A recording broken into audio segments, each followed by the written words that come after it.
Hello, and welcome to another episode of Behind the Tweet. Here's the one for today.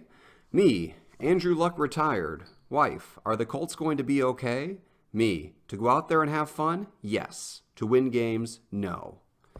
Okay, so people wanted to know my feelings on the whole Andrew Luck thing. That's a lie. Nobody actually wanted to know. But I did get a whole lot of text messages and direct messages and flaming bags of poop on my doorstep mocking me for being a Colts fan, which I'll be honest, my dedication to sports is pretty borderline, but the Colts are the team here, so I gotta support them because otherwise I'd have to learn something about a team that's far away, and that takes way more effort than I'm willing to put in. So here are my thoughts on Andrew Luck retiring in his prime. I am so proud of him. I admire anybody who quits anything.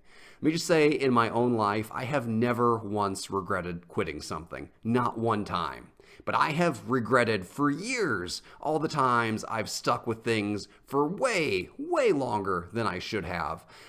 Sports, extracurricular activities, online projects, anything. I get in there and I'm like, you know what would be better than doing this right now is doing it forever, even as it gets progressively worse. I mean, I did basketball for like 3 years and I couldn't even get on the court in high school.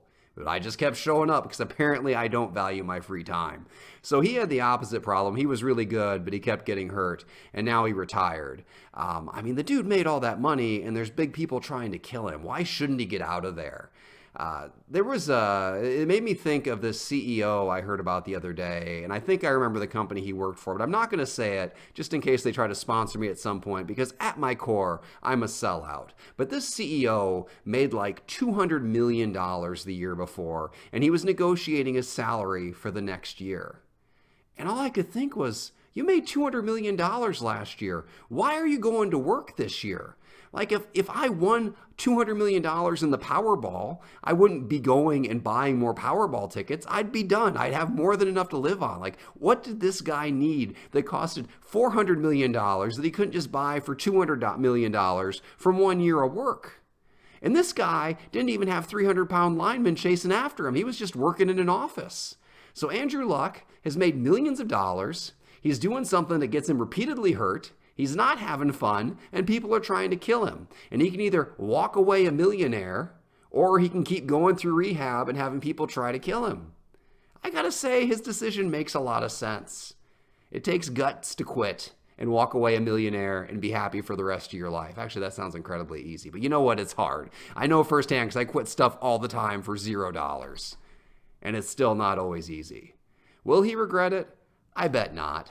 I bet the first time he gets to sleep until 11 a.m. on a day when he would have had practice that would have, put him through extremely horrible rehab and all that pain and stuff. He's going to be feeling great. He can do all sorts of things now. He can day drink. He can get out of shape. He can not die. I mean, those are all amazing things. I think the only thing that I'm sad about from this whole unraveling of his career is that Captain Andrew Luck account, the one where he pretends to be like a Civil War captain sending letters to his mom back home, like that's going to come to an end, and that's sad. But you know what? There are other parody accounts on the internet, and I think we'll get by just fine. But for everybody thinking that like Andrew Luck owes us something, like he doesn't owe us anything. I mean, he went in there and did a job. I mean, whenever I quit a job, it's not like I don't owe you anything. We conducted a transaction here. You paid me money for a set amount of my life. It's like time prostitution. I will sit in this desk doing the thing you asked me to do in exchange for a set rate of currency. But you know and I know that I don't want to be here. And I don't know why we put this extra burden on athletes. Or like, but they alone have to love their job. Like I think it's American to hate your job. Like that is your right as a free human being to hate what you do. And I don't think it matters what you do or how much you get paid to do it. I think if you got paid $1 million a year to taste test ice cream, I think there'd be a day like 3 years into that job where you'd wake up and be like, man, I wish I get hit by a truck. I don't want to taste ice cream today.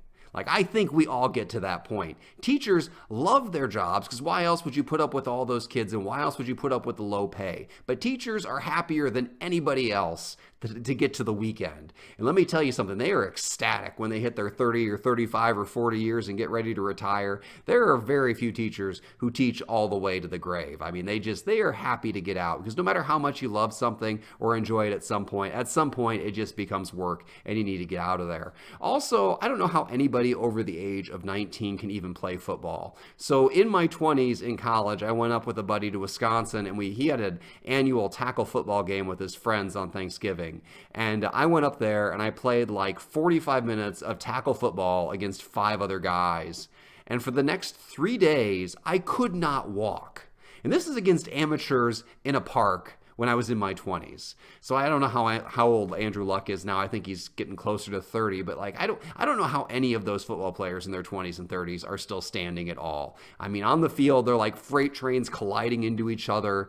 And if you had the option to, instead of colliding with another freight train, to just take 20 or 40 or $60 million and walk away and be happy, that makes all the sense in the world.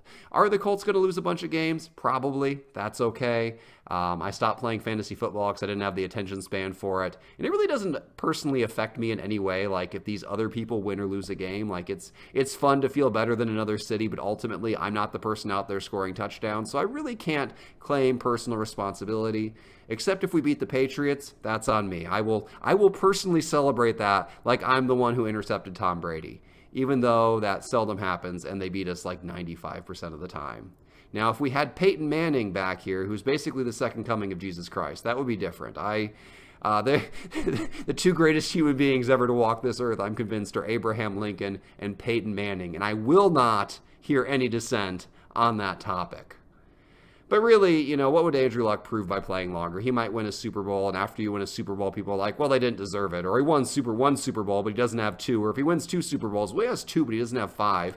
Tom Brady has, 19 Super Bowls? And they're like, yeah, he has 19 Super Bowls. Why doesn't he have 20? Like, you're never going to, win unanimous praise from everybody. You're never going to establish yourself as the greatest football player of all time. And even if you do, even if you're Michael Jordan, then there's always everybody waiting for the next Michael Jordan to see who's going to beat and surpass you. So at some point, you've got to stop. At some point, you've got to admit you're not the greatest person ever. At some point, you've got to admit you don't want to go into work anymore, and you just want to take the money and run. And that's what Andrew Luck did, and I admire him for it. So props to you, Andrew Luck. So those are my real feelings behind that tweet. Thank you for joining me, and I promise to never speak about sports again. Also, please hit that subscribe button, because I'm going to put out all kinds of these pointless videos, and you don't want to miss one.